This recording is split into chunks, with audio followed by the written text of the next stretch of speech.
All right. This is Craving Comics, and I am your host, Brett Duke. And don't mind this stack right here. um, I'm finishing up my three-part series here. If you haven't had a chance to look at my other two, what I'm going over is my pull list. So I broke it up into three pieces. So one, I went over my Marvel comics first that I'm getting for my pull list, and then went over my DCs, and now these are my independents. And as you can tell, this is probably definitely my biggest stack when it comes to what I'm reading so far.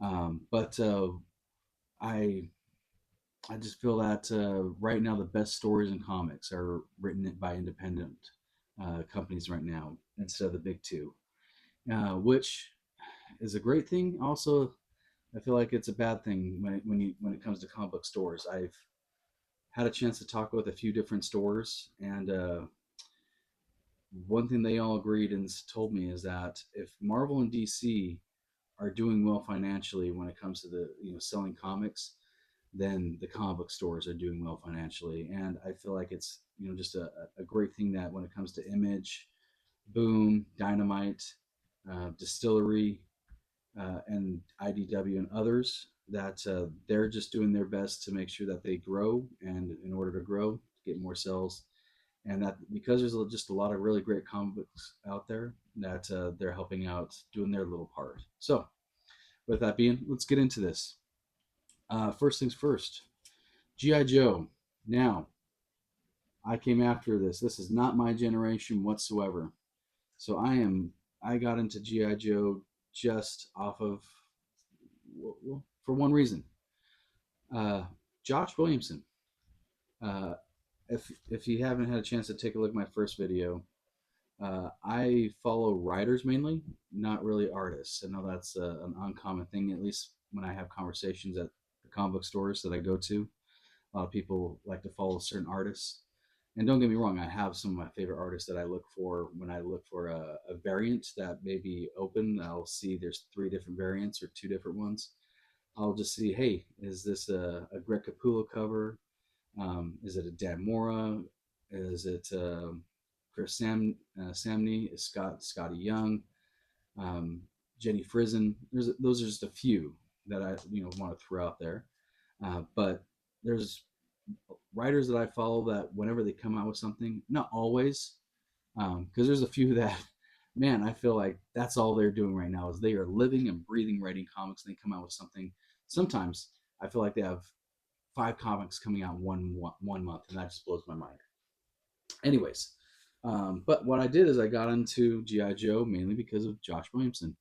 He wrote Duke, and I want to say he wrote for one other one, and I think I really enjoyed those two that he wrote.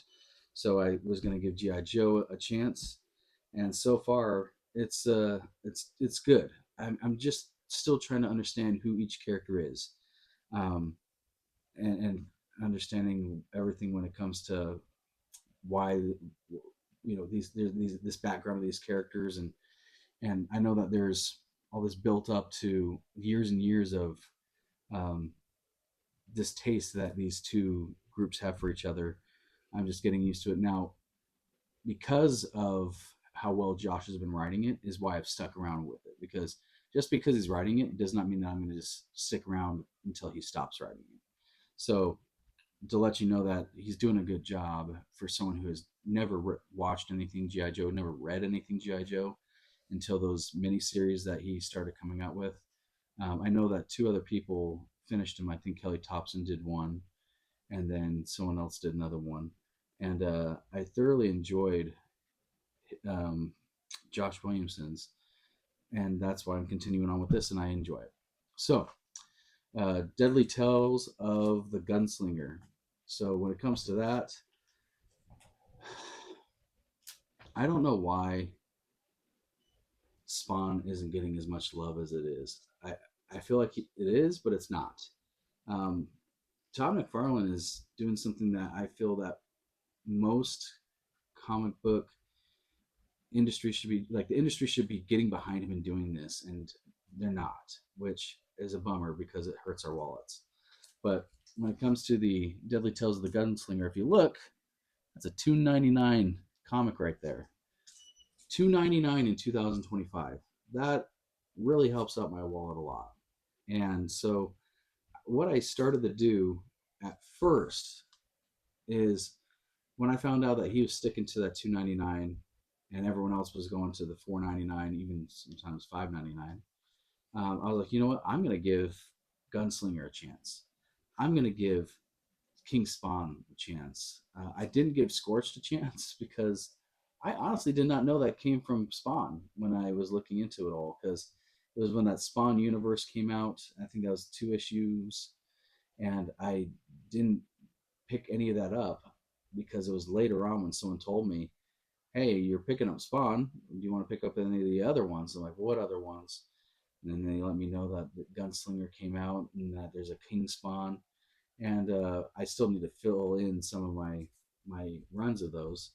But what happened is that I was like, I don't know, I don't need another $4 or $5 comic. I actually said something like that, and they said, oh no, it's not $4 or $5. He's sticking to 299, and he's doing that with all his comics when it comes to the ongoing ones, and I really appreciated that. So I was like, you know what?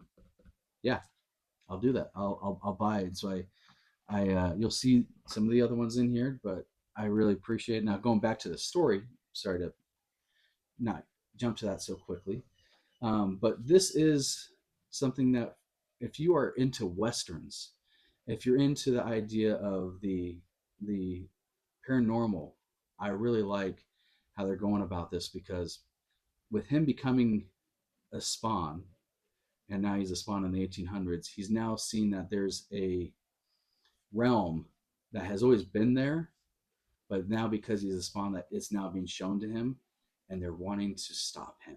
And I really enjoy, because this is just his beginnings of being a spawn. And I think that this is something that many people should read. Again, I know it's not everyone's cup of tea, but I think more people should give it a chance. And because it's only on issue 5, I think it's very easy to catch up on. I mean, probably issue 5 or 6 is going to be the end of the arc.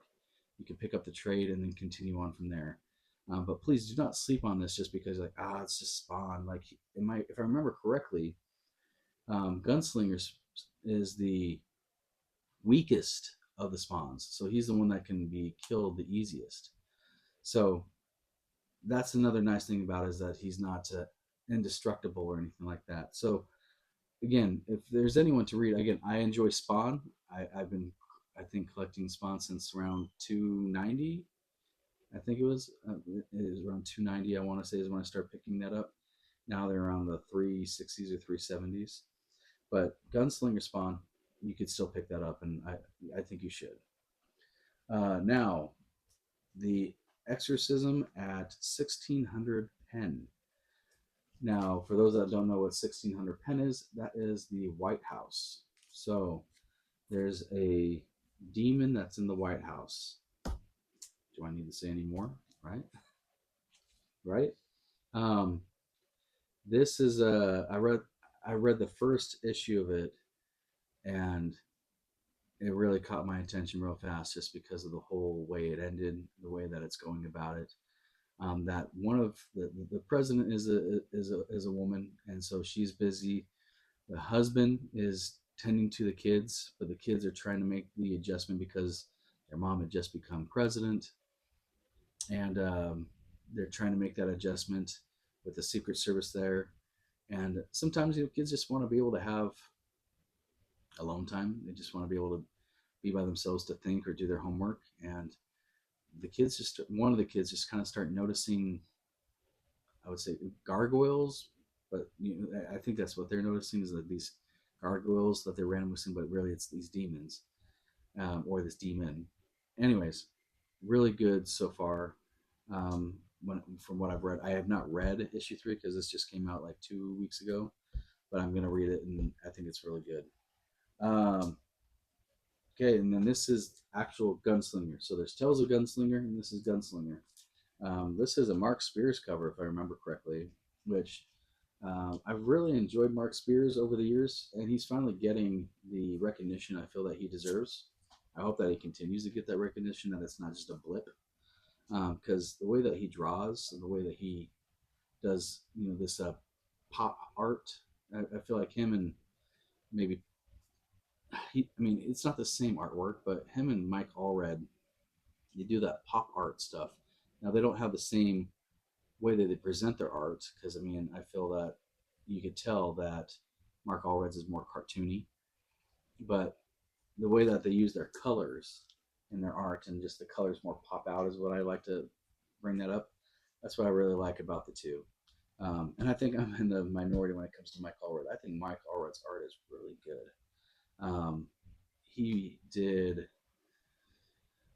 a Silver Surfer run a while ago. I mean, we're going on probably like a decade ago. If you have not checked out that Silver Surfer run, that was probably the last really good Silver Surfer run. Was that one? Okay, Sacrificers. I am many issues behind on this. I really liked what I read. Um, I I can't remember why I stopped reading this. It was not because it wasn't good. It was just I think I got busy with life. But I am going to catch up on this because I'm only I think six issues behind. But Rick Remender is another one that I follow because I really enjoyed a few of the comics that he did. I'm blanking, but I know he wrote Low. If I remember correctly, he wrote Low. Um, and I'm trying to think of ones that he did a while ago, not the ones that he's doing right now, because there's a that one that he's doing right now, which I slept on. I should have picked it up when it first came out. I didn't. About the boy about the teenagers living in California around the 80s when skateboarding was more like a punk rock thing, and just these kids trying to just grow up in this middle of the summertime. I think they're about to be in eighth grade or ninth grade. Just a really good story. I don't think the last issues came out yet. I haven't had a chance to read the last issue, but I read issues 1 through 7, and it was phenomenal. But Remender, I really like his imagination. I mean, he wrote for Captain America for a while, and his Captain America was decent. I mean, it wasn't as good as Ed Brubaker's, but still was decent. But again, I really like Rick Remender. He's more of a hit than a miss, at least for me. Now, this is a comic that I really, really wish that more people would check out. And I think that maybe more people will. But this is an image slash family odysseys slash ghost machine. And this is the Rockefellers. So, Rockefellers is a family that they're in the future, far, far future. We don't know what's going on or why, but we understand that they are being hunted, they're being chased by someone. And what's happening is that their family needs to go somewhere else. And so they're able to jump into the past. And so they jump to our present. And I have read in multiple comments about it that they feel that it's going a little slow because you're starting to to get to know the family because it's mom, dad, brother, sister, dog, and grandpa. And grandpa is definitely the talk of the town when it comes to the old ladies that are in the town. But I feel like this is okay. Again, it's a family we don't know. It's a world that we don't really know too much about. And I feel like too many people are just like now, now, now. I need to know. Like jump to the action. Jump to this first. Let's get to this now. Like we need to understand this world a little bit better because what can these people do in our present day with the technology that they have? Are they able to create certain things to help them get into the past? Why are they even needing to jump here? Like there are questions that, of course, need to be answered somewhat soon, but they're still. I want what this is issue 3. I want to say that they're probably about 4 or 5 issues out, and that's it. So I think that it's a very fun comic. It's not anything to my knowledge where you have to worry about kids reading it either. Like, oh, I'm not sure if they should be able to read this or not, as others are. Um, and so, I mean, I think that this is even okay for like a 10-year-old to read. which again, I appreciate stuff like that. As I've spoken back in my other issues, is that being able to have something that children can read is very helpful, because I have two children of my own. So Rockefellers, if you're not really picking that up, please give it a chance. You have plenty of time because they're still so new. Now, Jason Aaron, he is rebooting the Teenage Mutant Ninja Turtles. And I was not really a fan at first. I'll be honest, I really wasn't. I did not think that he was the man for the job. I really wish that they put someone else in instead. There was a few people that came to my mind that I was like, these people could do better. These people could do better. I'm not going to name names, but uh, I thought that there was others that could do better. And right now, he's proven me wrong. Um, this Teenage Mutant Ninja Turtle run is starting out phenomenally. It is doing so good. Um, you get to understand where each turtle is at in every single issue at the beginning. Where's Ralphie? Where's Leo? Where's Mikey? Where's Donnie? And Donnie's a little crazy right now, and but at the same time, is he crazy? And that's the thing that Jason's doing so good at, is you're trying to understand what's going on with their psyche. Why are they here? Why did they break up? Why are they fighting so much? And yet he's giving you that little piece here, little piece there that just keeps you wanting more because you're getting the answer you're craving for, but in just such small dosages. And I really appreciate that. I really do. So I'm wrong. I was wrong. Jason Aaron is actually the right man for the job on this. So I say kudos to you, Jason, on this, and then I am going to keep reading this. So I appreciate the work that these two have done because um, I really think this. And then also, I appreciate. I'm sorry if I say this wrong, but Juan uh, for Ferrania. I don't know. I don't think it's him. That doesn't sound right. There's someone else that I think is mainly the writing, doing the art, and whoever's doing the main art for that is doing phenomenal. I mean, if they continue on doing this for, I'm not saying for 10 years, but let's say if they just keep up with this like for 2 or 3 years, they'll probably go down and probably one of the greatest TMNT artists of all time, in my opinion. Not that I've read every single one, but I am a fan. So I really appreciate it. So far, they're doing really good. Now, this one, I feel like this is definitely going under the radar. This is Dust to Dust. Now, I don't know too much about the writer, J.G. Jones. The artist is Phil Brom. But when it comes to the story, it has my attention so far. This is during the early 1900s, where there is a uh, a drought going on. They're in the middle of the Midwest, and what's going on is that a family decided to move out somewhere else. They have family that they know they can spend the night, with that family before they head out that long trek to where they're wanting to go. And come to find out, family's dead. There was a big dust storm that occurred, and there's a murder that occurred in this small town. And lucky enough, a woman from New York, I think she's from New York or Chicago. I'm pretty sure I'll put my money on New York right now. That she's trying to, create some sort of story through her art of photography, so that she can bring it back to New York and have a piece written on it, because of everything that's going on with. I don't know if this is the Depression just yet or just before the Depression, because like I said, it could be the early 1900s when like World War One is going on. I'm not sure. But if I had to put my money on it, again, going back to that, I'd probably say this is around the Depression.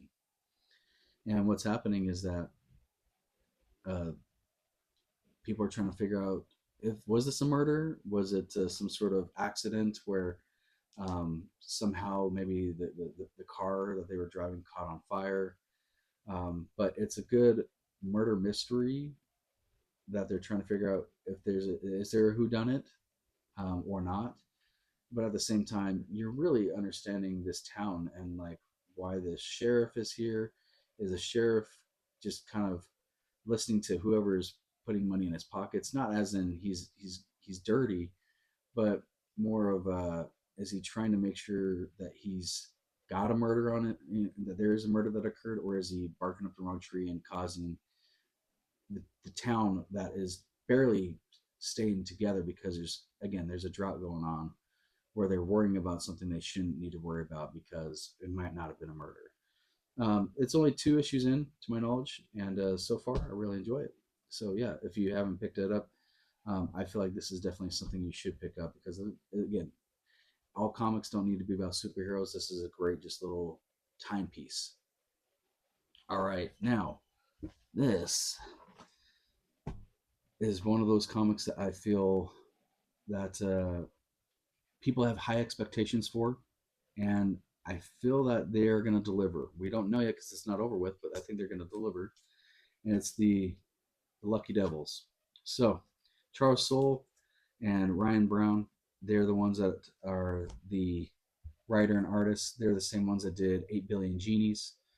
And it's an interesting plot of these two devils that are trying to be able to make it up in the, I guess you could say, it's like a Ponzi scheme that depending on how I won't say evil, but how many wrong choices that you're able to convince your human, because you're assigned to a human, that you're able to make them do or influence bad decisions that happen, the more higher you are in the ladder of corporate that you can become. And so far, I mean, it's a good story. I know I felt between issues 2 and 3, they kind of took up a longer break, so I haven't really read 3 yet. But so far, it's good. And I think this is going to be another 8 issue miniseries. Now, mine is A Long Lonesome Grave. Now, this is from Justin Jordan. If I remember, Justin Jordan, he also wrote Spread. That was something that came out probably about 8 years ago. And then he did a 4 issue limited series that kind of dealt with the Grim Reaper. And I cannot remember the name of that one to save my life. But Justin Jordan is someone that I do look for when it comes to things that he does because his writing, he's very good at writing miniseries, in my opinion. I don't think he's ever done a sort of, well, I guess Spread. Now that I think about it, Spread probably went on for almost 20 issues, and I would consider that a decent ongoing. But typically, he writes miniseries. This one, I read it. I'll be honest with you, I just don't remember what it was about, so I got to reread it because issue 2 came out, and I haven't had a chance to pick that one up yet. But I did read this. I just need to check it out. Uh, the Moon is Following Us. Talk about a writer that's on a hot streak. Daniel Warren Johnson. In my last video, when I was talking about DC, I brought up how probably the 2 hottest artists right now, sorry, writers, when it comes to just coming out with hit after hit after hit, is Scott Snyder and Jonathan Hickman. Except for Jonathan Hickman did kind of lay an egg when it came to Wolverine Revenge. But Daniel Warren Johnson, Daniel is really doing well. I mean, he has been on Transformers now for almost like 2 years. They're coming up on 2 years. And then he's been doing The Moon is Following Us. He's done a couple other miniseries in between that time. And this one is just such a good imagination. And for those that haven't picked this up yet, um, a mother and father, their daughter is not waking up. They don't know why she's not waking up. Someone approaches them saying, I can help you out, but you got to trust me. And what happens is that they're able to figure out, like, all right, we'll trust this guy. They finally convince themselves to trust him. And so they do. And then what happens is that they go into this place and you're wondering where they're at because they're fighting all these kind of childish things. And the people that are their allies are like a teddy bear with an eye patch, and that there's these other things that just don't make any sense. Kind of like as if you're in a Narnia, I would say, but even more childish because you're wondering how they got there. And then what happens is that you come to find out, you realize that they're in their daughter's dreams. And that's kind of where it's at right now, and who's keeping her asleep. That's a big deal right there, and I don't want to say too much more.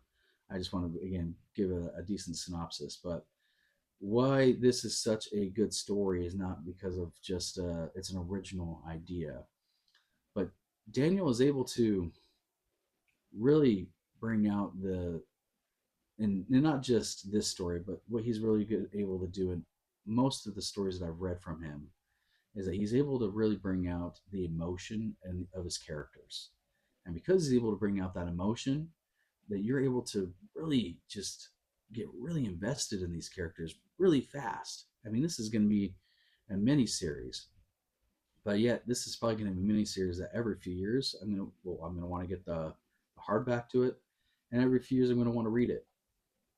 But I really appreciate how he writes, and I really uh, like how he's approaching things because I don't know if he's a father, but as myself as a father, I definitely understand that if something is going on with my child, I would want to do whatever I could to make sure my child were to come back to me at 100%, so they can again continue to live their lives and I can watch them grow. So sorry to make that one like a long rant, but that was very good. This won't be short though. Saga. This is issue 71. I believe that they are on 73 now.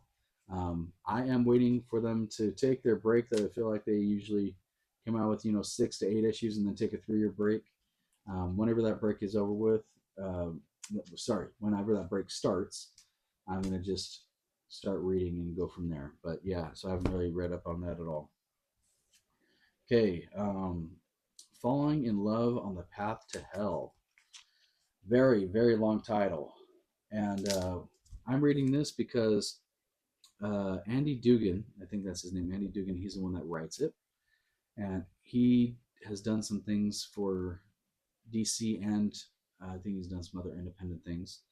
But this is a very interesting idea because it's a really good love story because it's a cowboy and a female samurai. Well, I would like to call her a samurai. I don't know if she actually is considered a samurai.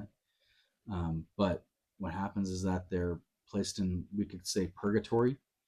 And at first, you're wondering how these two are going to uh, start even being okay with being in each other's company, let alone falling in love.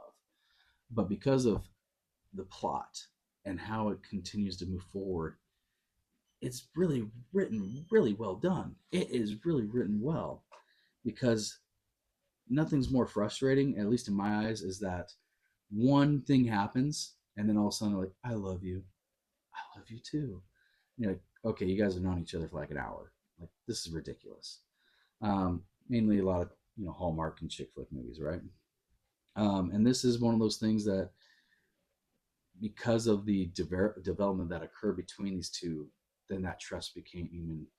I think if you haven't had a chance to read this, then wait, because I want to say they only have one or two more issues left and it's over with, and then you can just pick up the trade. But please keep it in the back of your mind when you go to your local store, because I highly advise you to check it out because it is a very, very good story. If it ends well, it will probably be like one of the ones that I would consider nominating for like one of the best at the end of the year.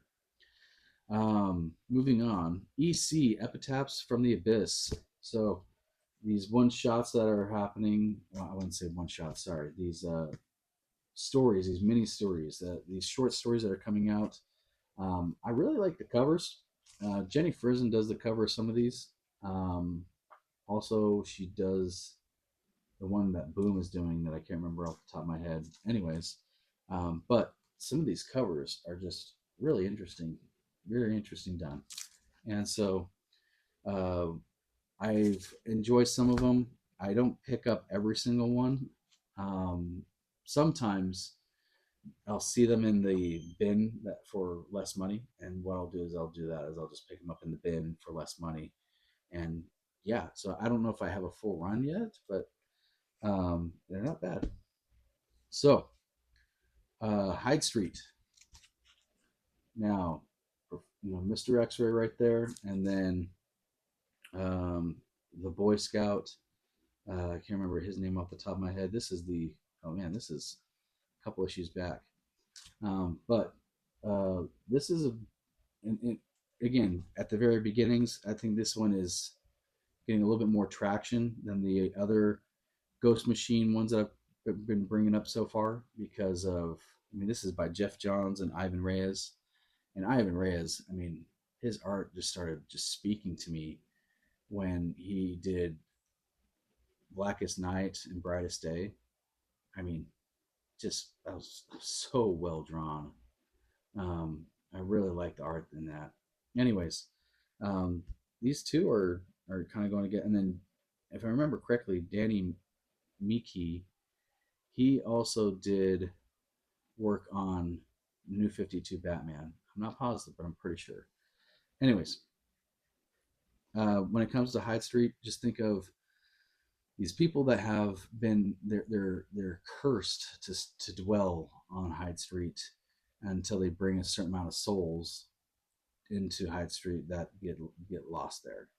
And so these people are trying to just get out of it, and that's what Hyde Street is about. But you get to learn the background of these people, and there's character development. But it's more like a Twilight Zone episode each issue.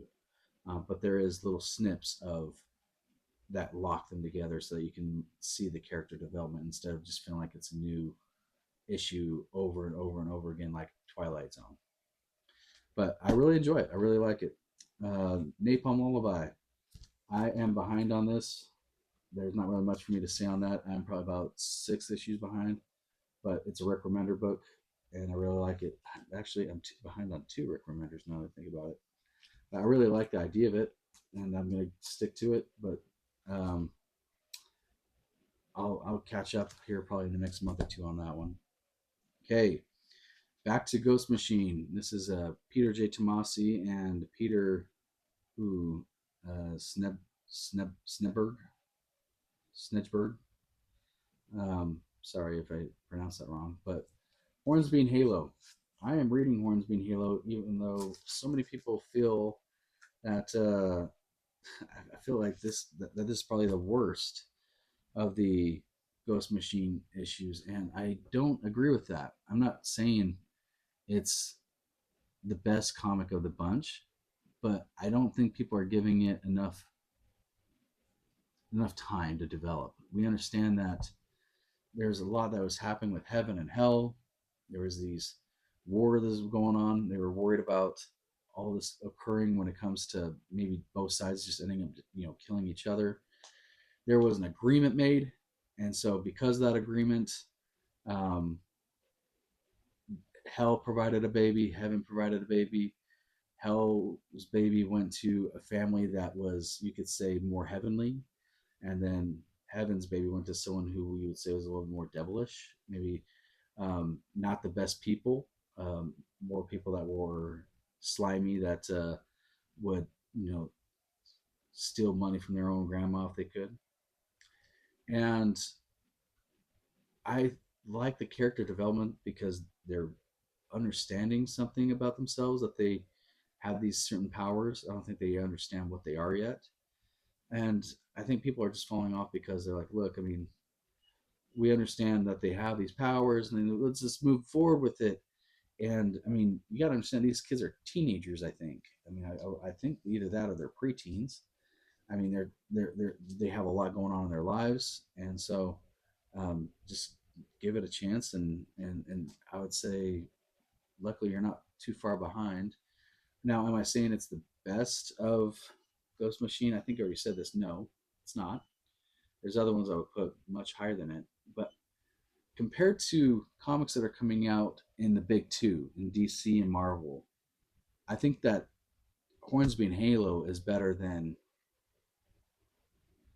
I think it's better than Wolverine. I think it's better than a lot of the X Men ones. Actually, now that I think about it, a lot of I think is because I've read a lot of the X Men ones, at least like the first issue, to see if I like it. Um, it's better than that Captain America run that J. Michael Straczynski did. That ended, I think, after what 14 issues. So I mean, it's better than a lot of those. So just give it a try if you're interested in the idea of heaven and hell, and yet these two are. We don't know if they're going to start fighting each other. We don't know if they're going to be teaming up with each other. It's just an interesting idea, somewhat original. We'd like to see what it goes. All right, now we have the seasons, another Rick Remender book. There's four sisters, and it sounds like there's a carnival that came in the town. This is the one that I remember, and I picked it up because again, it's a Rick Remender book, but also Paul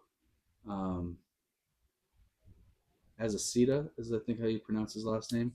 He did the art for Outcast, and that was by Robert Kirkman, and I think Jordan Belair. I think. Anyways, uh, I really liked Outcast. Outcast, they even made it into a Showtime show, which I feel deserved more attention. I wish they would have kept that going. Um, anyways, I wanted to give this a chance because I really liked the art from Outcast. Some people started saying how they really weren't too interested in it because of the art.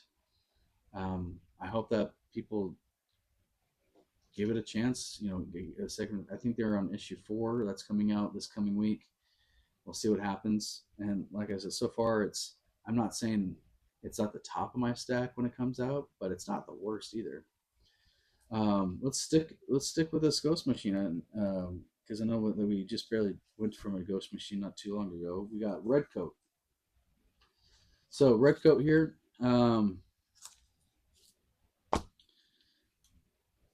Simon. Oh, Simon Pure. But he's not pure. He's definitely not pure.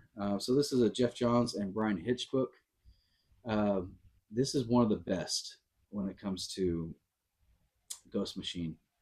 I feel that the whole idea of Simon Pure uh, being able to how live as no matter what happens to him, and being able to meet these real people just in a fictional way. Albert Einstein.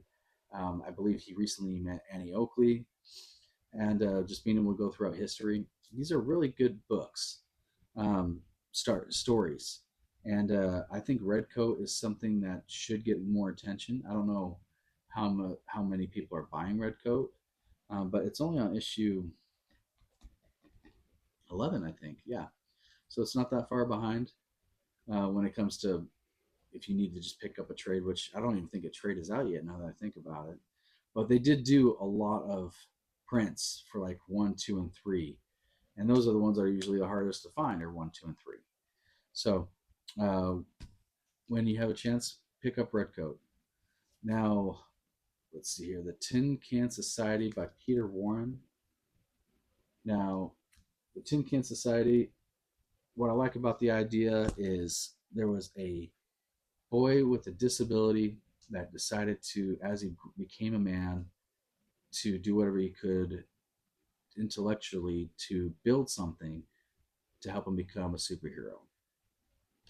Now, this is a mature comic, so this is not something I would let one of my younger kids, even someone in high school read. It's more of a mature thing. But what happens that man with man with a disability ended up getting murdered, and now his friends that were with him when before he had the suit built and everything like that, they are now trying to figure out who killed him because he was murdered, and so they're trying to figure that out. And it's just very interesting, kind of seeing the whole. Let's take a step down memory lane, and you get to see those flashbacks of what it was like with the kids growing up and being friends and being able to just see their character development in that flashback, but of course getting little nuggets of information. So far, I think it's rolling. It's going to be a 9-issue miniseries. They're halfway through. Void Rivals. Now, this is probably one of my biggest sins. I have no idea what's going on with this. I'm reading Transformers. I'm reading GI Joe. Void Rivals. I haven't touched it at all, and I know I need to because it's in part of the Energon universe. Um, but I have not really touched it at all. It's Robert Kirkman. I trust Robert Kirkman. He is one of the few artists that even if I got 16 issues behind, well, not 16, I think I'm only 14 behind, but still, that I wouldn't just cut off because I'm not saying he's always a hit, but he hits most of the time. He just knows how to just bring out that emotion, and he does that so well, kind of like Daniel Warren Johnson.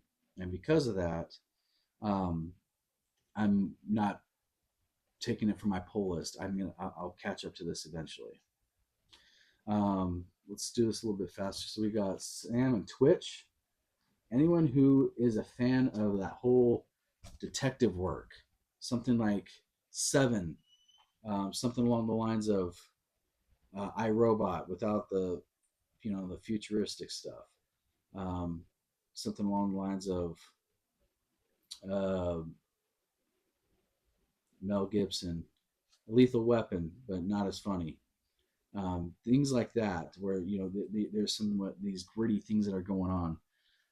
I really like this. Sam and Twitch, they something occurs because of a of a.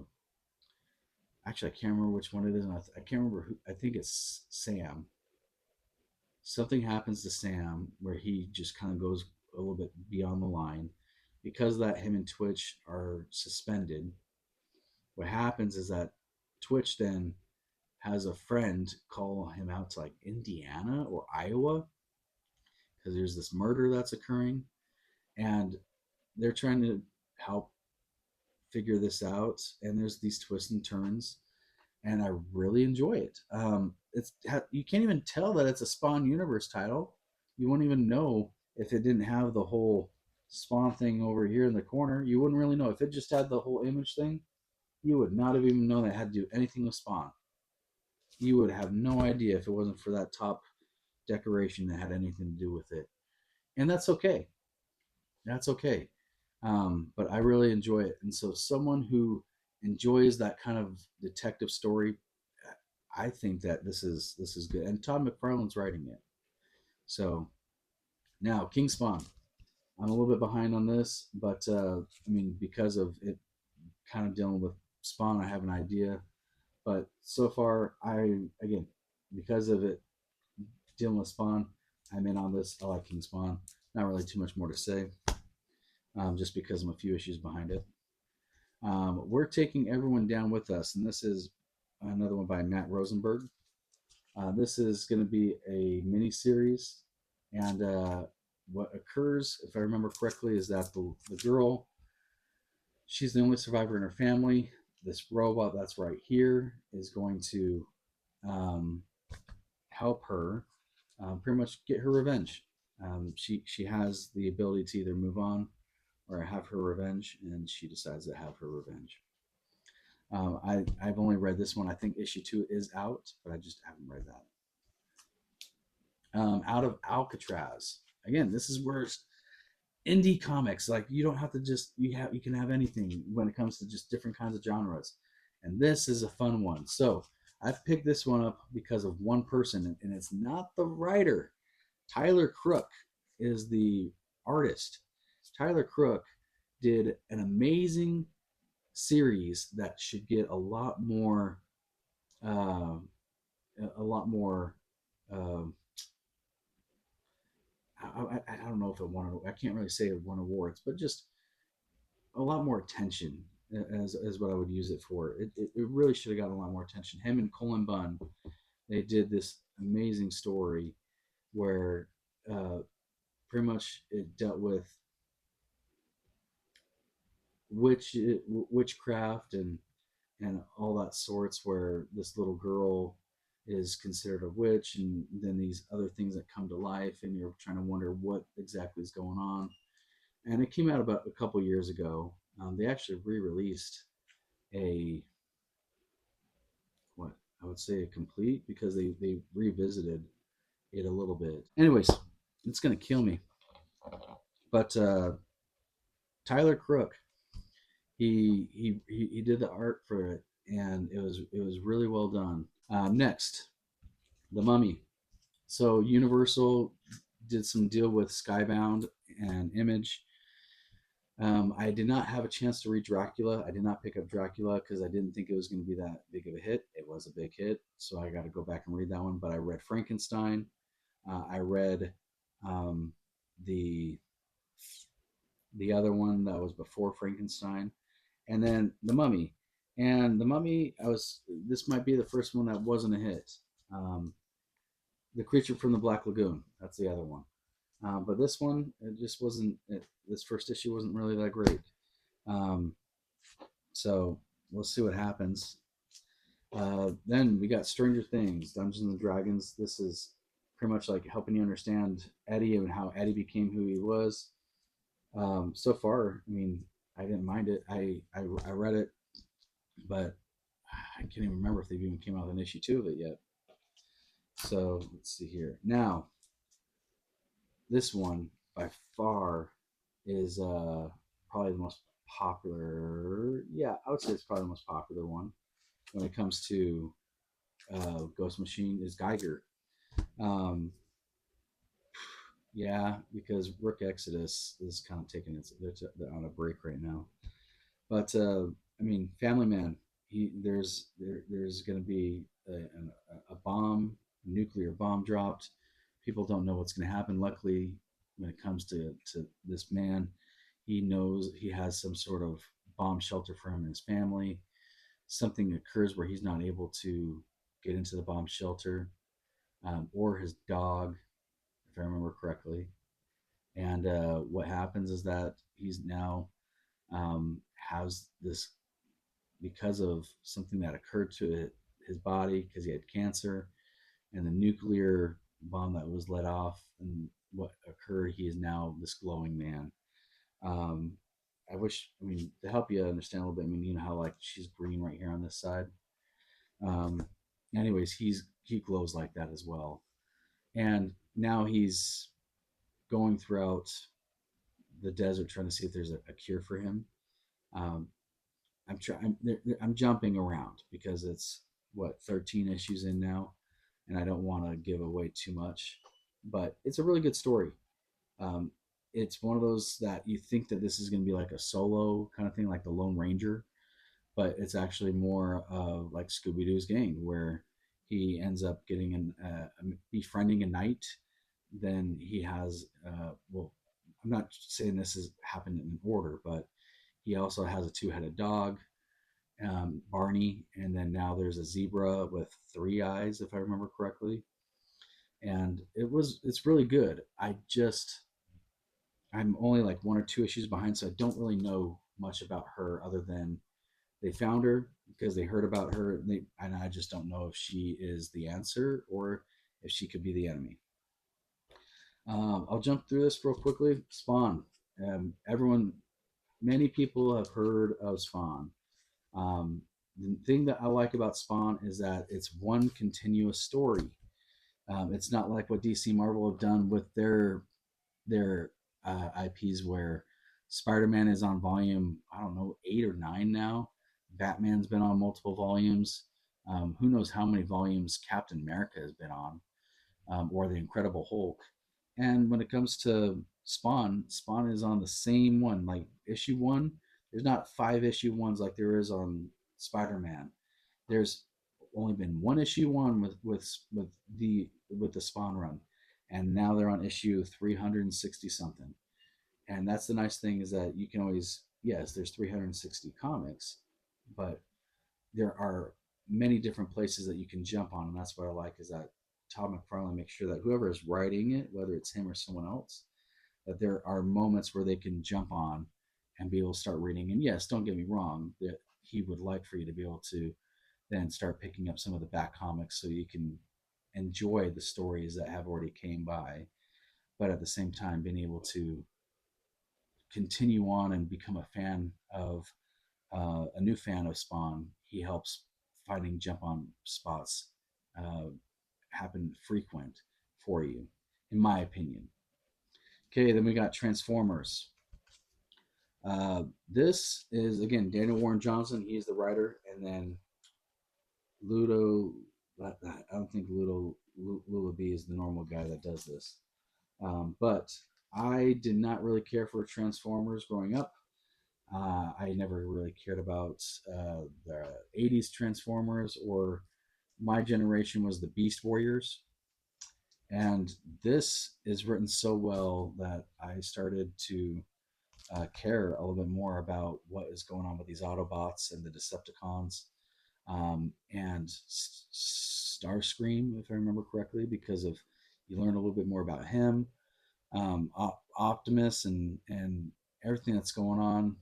There's some people that even just don't really have a lot of faith in him, because of they feel like he's left where they came from behind, and they're having to fight the war by themselves.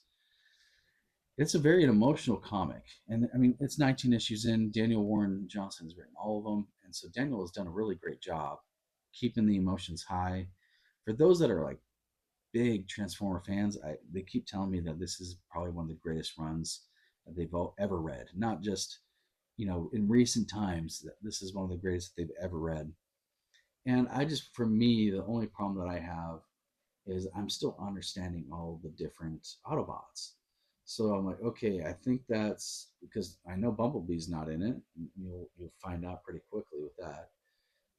But you like learn a little bit by all these other characters that I believe were common in the TV show. But then for me, who never watched it, is like, okay, I think this is so and so. I think this is so and so, and so it's a little bit confusing that way for me personally. But I'm still able to enjoy it.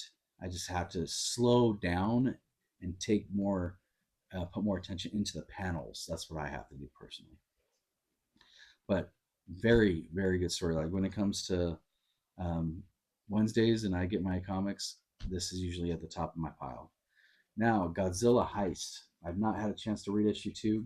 Number one was exactly exactly what I was hoping for a comic to be that deals with a heist and Godzilla.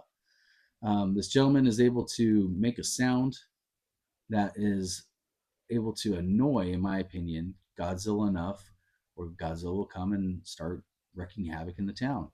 What does he do? Well, he makes sure that he can break into a local bank and take money, millions of dollars at a time, and then run off with it because everyone's too worried about where Godzilla is, and he is able to go the opposite direction and make a big giant stack of cash go with him and live the rest of his life. But something occurs at the end that has a little twist, and I really want to know what happens with that little twist. Um, I don't recall who. Oh, writer is Van Jensen, and art is Kelsey Ramsey. Kelsey Ramsey. I don't know either one of them, but so far, it's fun. I like the idea of what's going on with Godzilla. Vatican City. This is a Mark Millar book with art by Per Berg.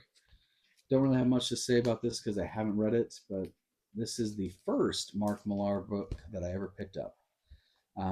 Surprised, I know he has a bunch of different comics. I picked up a few of his graphic novels, like Wanted.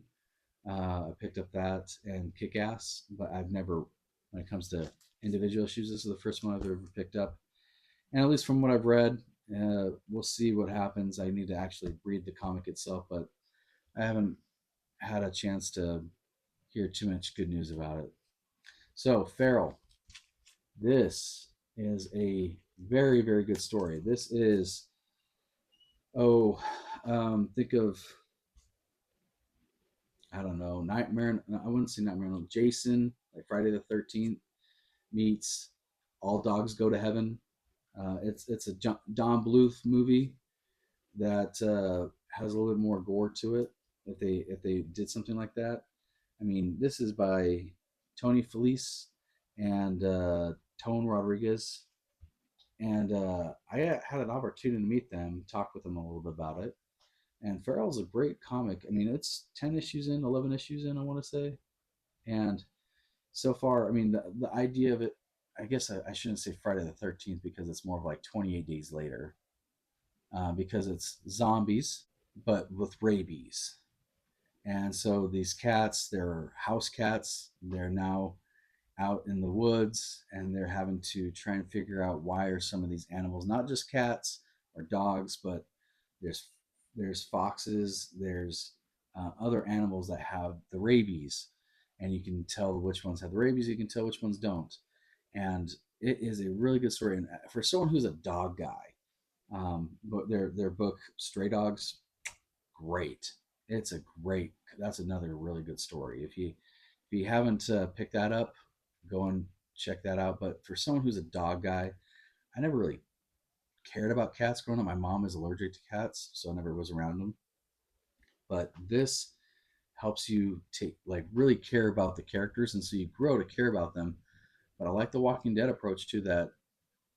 No one's safe. I mean, no one is. So Feral, if you have not had a chance to pick up Feral, they have came out with one or two trades of it, and you definitely should pick it up. It's like I said, it's almost 12 issues in, and I do notice that when it comes to polls on League of Comic Geeks, it's still in the top 20. And for something like this, that's from Image, uh, I mean, Tony Fleece is has been in the business in the industry for a long time writing, but he's not someone like Jonathan Hickman.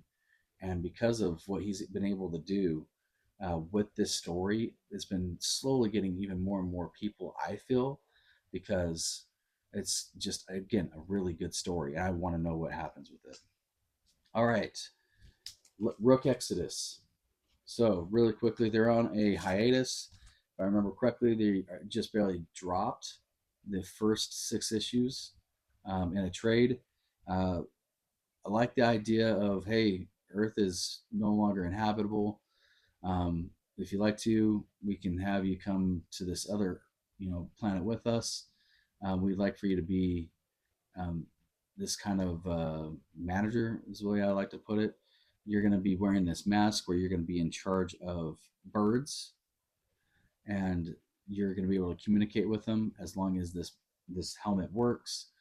And then after a certain amount of time, they realize, oh yeah, this place isn't inhabitable either.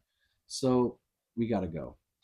And so he decides to stay as a few other people, but then it's become on this planet like a modern day Wild Wild West with technology. So I really like it. Just they're on a hiatus right now, and they're probably not going to come out with issue 7 for maybe another 2 months. I'd say. We'll see. All right, we're almost done here. So we got the Power Fantasy. I was late to the game on this. Karen Gillian, he wrote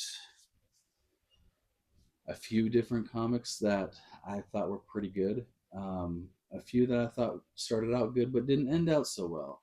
Um, but because of the ones that were a hit, I really liked.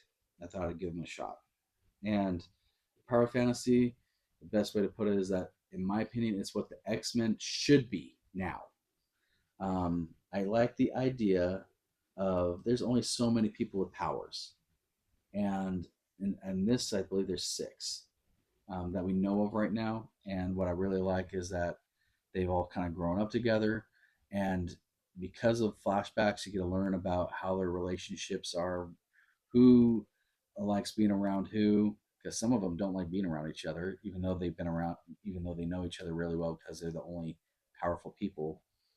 And you could tell that some want to. I guess the best way is make sure that everything is fair according to their powers.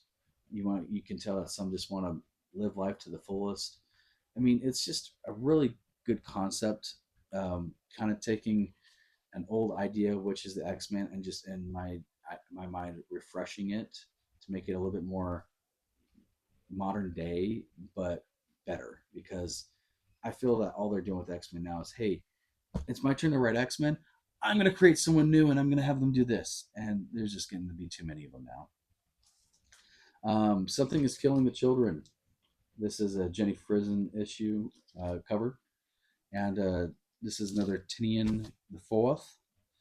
Um, I am completely caught up on this, I think, because I know that there's an issue that came out last week or this week, but I wasn't able to pick it up because Boom has not yet moved over from Diamond to the other one.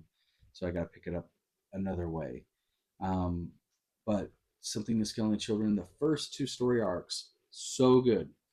After that, you could tell that there's background that they're trying to help you understand why she is the way that she is, how she got into this situation, this position to be a monster killer, and you can respect it. And it's not saying it's bad, but you're just wanting to see what this next story arc is going to be like. But the first two story arcs really good. Okay, Mark Spears Monsters. I am trying to. I grabbed this because it is a part of my hold now. I think I have issue 4 and 2, but I don't have issue 1 and 3, so I can't really comment on this. But um, I really like Mark Spears' work. I did not know he had monsters until recent, or else I probably would have picked it up from the very beginning. But yeah.